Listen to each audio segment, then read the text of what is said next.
Welcome to GPSC preparation 09 YouTube channel. આપણી YouTube ચેનલમાં તમામ મિત્રોનું હાર્દિક સ્વાગત છે.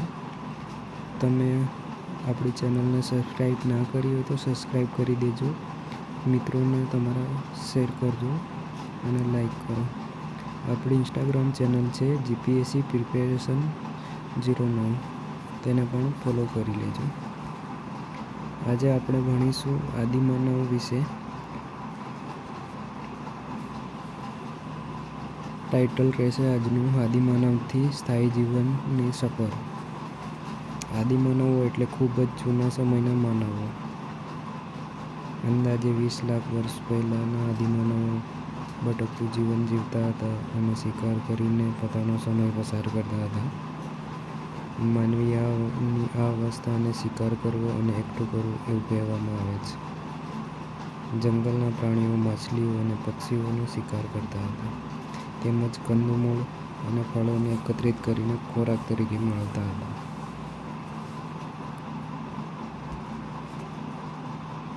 આદિમાનવ માટે આ બધું સરળ નહોતું. ક્યારેક જંગલી પ્રાણીઓ તેમના પર હુમલો પણ કરી દેતા.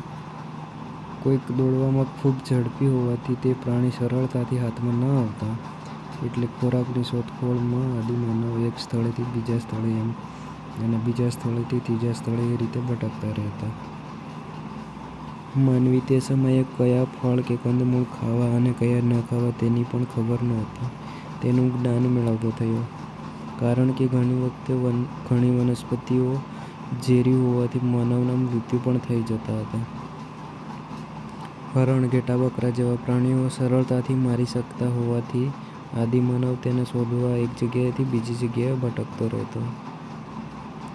પાણી જીવનની જરૂરિયાત હોવાથી જ્યાં પાણી મળી રહેતું ત્યાં તેઓ રહેવાનું પસંદ કરતા. પુરાતનશાસ્ત્રી અને નૃવંશશાસ્ત્રીઓ તેમજ ઇતિહાસકારો મળીને ભારતના આદિમાનવના વસવાટના અનેક સ્થળો શોધી કાઢ્યા છે. જોડે જોડે જે ઓજારો વાપરતા તેની પણ માહિતી શોધી કાઢી છે. તેઓ પથ્થર અને લાકડાના હથિયારો અને ઓજારોનો ઉપયોગ કરતા તો ક્યારેક હાડકાના ઓજારોનો પણ ઉપયોગ કરતા હતા. શિકારી અને ભટકતું જીવન જીવતા માનવો પથ્થરની ટેકનોલોજી સાથે સંકળાયેલા હોવાથી આ સમયને પાષાણ યુગ પણ કહેવામાં આવે છે. પાષાણ યુગના હથિયારો ચિત્રમાં બતાવેલા છે, જે પથ્થર એ હથિયાર તરીકે ઉપયોગ કરતા હતા. ચિત્રમાં બતાવેલા પથ્થરનો ઉપયોગ વનસ્પતિ કાપવા અને પ્રાણીઓને ચીરીને તેમની ચામડી ઉતારવા કરતા હશે. આદિમાનવો વૃક્ષની છાલ અને પ્રાણીના ચામડાનો ઉપયોગ શરીર ઢાંકવા માટે કરતા. ભારતમાં ઘણી જગ્યાએ તેમનો વસવાટ હોવાના પુરાવા મળ્યા છે, જ્યાં સારા અને મોટા પ્રમાણમાં પથ્થરો, લાકડા અને પાણી મળી રહે તેવા સ્થળોએ રહેવાનું તેઓ પસંદ કરતા હતા.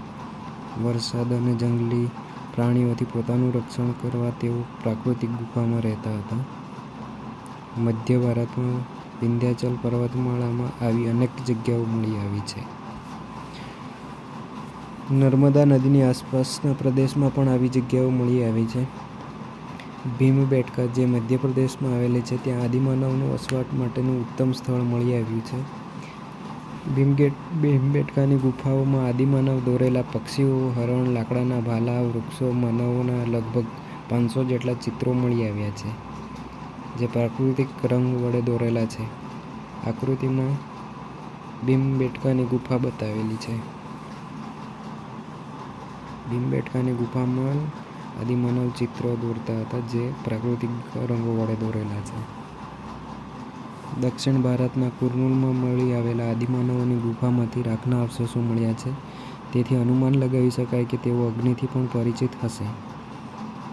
આજથી લગભગ 11,000 વર્ષ પહેલાં માનવી અગ્નિનો ઉપયોગ કરવા લાગ્યો હશે એવું ઇતિહાસકાર જણાવે છે.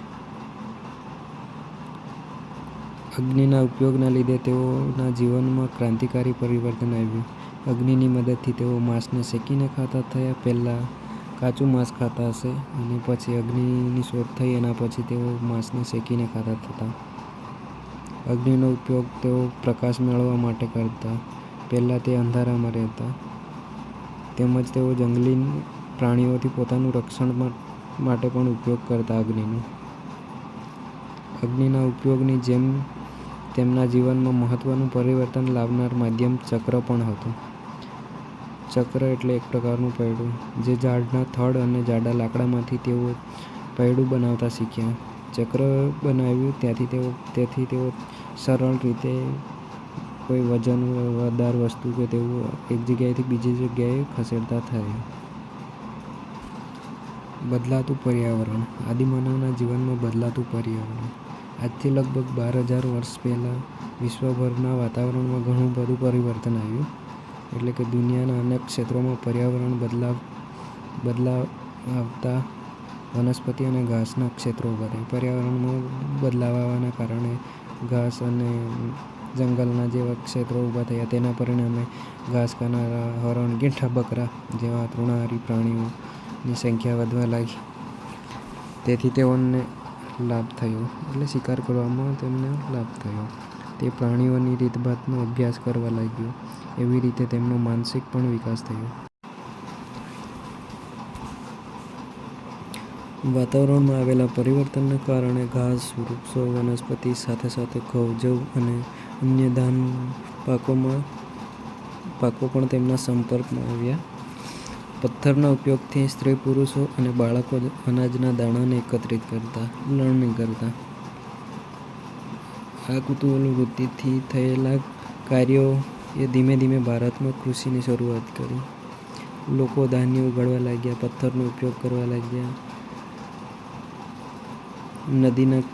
નદીની કિનારાની આસપાસ ધાન્ય ઉગાડવા લાગ્યા. ધીમે ધીમે કૃષિની શરૂઆત થતાં તેમને ધાન્ય ઉગતું હોય તેની આસપાસ ગારા માટીના ઘાસના મકાનોમાં રહેવાનું શરૂ કર્યું. ધીરે ધીરે તેમના ભટકતા જીવનનો અંત આવ્યો અને સ્થાયી જીવનની શરૂઆત થઈ. સ્થાયી જીવનનો પ્રથમ સાથીદાર કે મિત્ર તરીકે તેઓ કૂતરો હતો. ઘેટાં, બકરા, ગાય, ભેંસ, ભેંડ જેવા પશુઓથી પરિચિત હતા. ધીમે ધીમે તેમણે તેમની સાથે પણ સમાયોજન શરૂ કર્યું. પાલતુ પશુઓનું તેઓ જંગલના હિંસક પ્રાણીઓથી રક્ષણ કરતા. તેઓ ખેતીની સાથે સાથે પશુપાલન સંકળાયા. તેમણે પશુઓનો ઉપયોગ દૂધ માટે ક્યારથી કર્યો તે અંગે સંશોધન થઈ રહ્યું છે. સ્થાયી જીવન, ભોજન, રહેણાંક, પોશાક. કૃષિની શરૂઆતે અને પશુપાલન પ્રવૃત્તિએ આદિમાનવને ભટકતા જીવનમાંથી સ્થાયી જીવન તરફ પરિવર્તન કર્યા.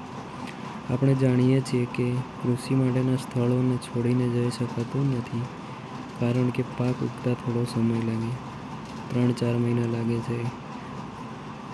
તેને પાણીની જરૂર પડે છે. પાક તૈયાર થતાં અનાજના છોડને કાપીને તેમાંથી અનાજ કાઢવું પડે છે. ખેતી જેના ઘરે હોય એને ખબર જ છે કે ખેતી કરવામાં કેટલો સમય જાય છે. આ પ્રક્રિયાઓ ભારતમાં સ્થાયી જીવનની શરૂઆત કરી.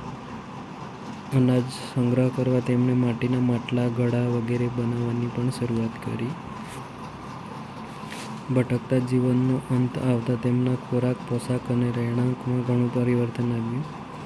તેઓ ઘઉં, જવ અને પશુઓના માંસ ઉપરાંત માછલી, તેમની વસાહતની આસપાસના ફળો ખાતા. ગારા માટી અને ઘાસના મકાનોમાં રહેતા થયા. ખેતી કરતા. ખેતીના ઓજારો પથ્થરોમાંથી બનાવતા. તેમના ઓજારો ખુરપી, છીણી, દાતરડી વગેરેનો સમાવેશ થાય છે. જે સ્થળો મળી આવેલા છે ત્યાં શું શું મળી આવ્યું છે તેના વિશે આ કોષ્ટકમાં જણાવેલું છે. મેહેરગઢ, જે હાલમાં પાકિસ્તાનમાં આવેલું છે, ત્યાંથી ઘઉં, જવ, ઘેટાં, બકરા, પથ્થરના ઓજારો મળી આવ્યા. કોલડી હવા, જે ઉત્તર પ્રદેશમાં આવેલું છે, ત્યાંથી ચોખ્ખા પ્રાણીઓના હાડકાં મળ્યા છે. મહાગઢ, જે ઉત્તર પ્રદેશમાં છે, ચોખ્ખા ઘેટાં, બકરા, પથ્થરના ઓજારો મળ્યા છે. જે લાગણજ, જે ગુજરાતમાં છે, ત્યાંથી માનવ વસાહત અને ગેંડો મળ્યો છે.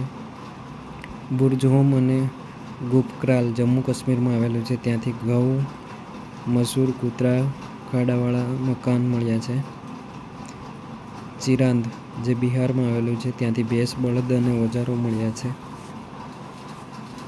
પુરાતન શાસ્ત્રીઓએ શોધેલા સ્થળોમાં બુર્જ હોમ, ગુફક્રાલ, હુરંગી, મેહરગઢ, લાંગણજ અને ભીમબેટકામાંથી આપણને માનવ વસાહત અને તેના પશુપાલનની માહિતી મળે છે. મેહરગઢ હાલ પાકિસ્તાન અને ઈમાનગઢ ગાંવ જેવા સ્થળોએથી તેમના ઘર અને ખેતીવાડીના માહિતી મળે છે. તેઓ જવ અને બાજરી જેવા ધાન્ય પાકો ઉગાડતા હતા. મેહરગઢ અને ઈમાનગઢ જેવા સ્થળોથી પથ્થરના તીક્ષ્ણ ઓજારો મળી આવ્યા છે, જે તેમના કૃષિ કાર્યમાં વપરાતા હશે. પ્રાચીન સમયમાં મેહરગઢ ભારતનું સૌથી પ્રાચીન ગામ ગણી શકાય છે. અહીંયા લોકો જવ અને ઘઉંની ખેતીની શરૂઆત કરી હતી. તેઓ ઘેટાં-બકરાં પાળતા હતા, ખેતી કરતા, અનાજનો સંગ્રહ કરતા. ચિત્રમાં મેહરગઢ બતાવવામાં આવ્યો છે, જે માટીનું બનાવેલા છે. ઘરો ચોરસ આકારમાં દેખાય છે. અહીંથી પ્રાણીઓના હાડકાં પણ મળી આવ્યા છે. તેઓ લંબચોરસ ઘરોમાં રહેતા હતા. આ ઘરોમાં અનાજનો સંગ્રહ કરવાના નાના-નાના કોઠારો પણ મળી આવ્યા છે. મેહરગઢમાં મળી આવેલા પુરાવા મુજબ તેઓ મૃત્યુ પામનારને માન-સન્માનથી દફનાવતા હશે. અહીંથી આવા ઘણા પુરાવા મળી આવ્યા છે. એક જગ્યાએ મનુષ્યની સાથે બકરીને પણ દફનાવવામાં આવી હોવાનો પુરાવો મળ્યો છે. આ બાબત તેમના મૃત્યુ પછીની જીવનની કલ્પના કે માન્યતા સૂચવે છે. તેઓ કોઈ માન્યતા માનતા હશે, એટલે બકરીને પણ જોડે દફનાવી હશે. આવી જ રીતે મહારાષ્ટ્રમાં આવેલા ઈમાન ગામ નામનું સ્થળ મળી આવ્યું છે, જ્યાંથી બાળકનો મૃતદેહ અવશેષો મળી આવ્યા છે.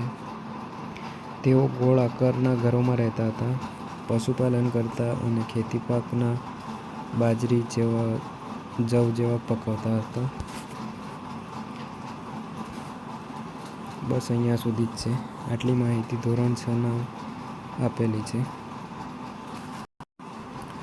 ફરી એકવાર કહી દઉં, આપણી ચેનલને સબસ્ક્રાઈબ કરી દો, લાઈક કરો અને તમારા મિત્રોને શેર કરો. ઇન્સ્ટાગ્રામ ચેનલ પણ છે આપણી, એને પણ ફોલો કરી દેજો.